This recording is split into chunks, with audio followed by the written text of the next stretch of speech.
Ramdam ko po ang hirap ng marami sa ating mga kababayan na naapektuhan ng pagbaha. Tapos biglang nagkaroon pa itong issue ng mga substandard flood control projects. Hindi na po katanggap-tanggap ang substandard na paggawa, dinagdagan po ng mga nababalitaang guni-guni o ghost projects. Nakakasikip po ito ng dibdib at napakasakit pong tanggapin ang mga nangyayaring ito sa ilalim ng aking panunungkulan kahit ano po ang higpit at istrikto ng ating mga pulisya laban sa katiwalian. Meron ngang nananawagan sa akin na ako po raw ay mag-leave o kaya po ay mag-resign dahil po sa isyong ito. Yan po sana ang madaling gawin, mag-resign o talikuran ko ang problema, pero hindi po ang pag-alis o pag-iwas ng responsibilidad ang tamang paraan ng paghahanap ng solusyon.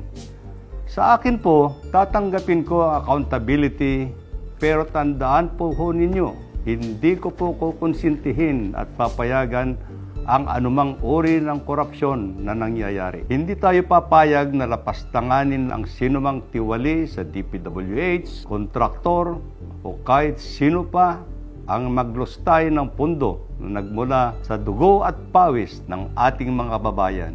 Gusto nating managot ng dapat managot, makulong ang dapat makulong.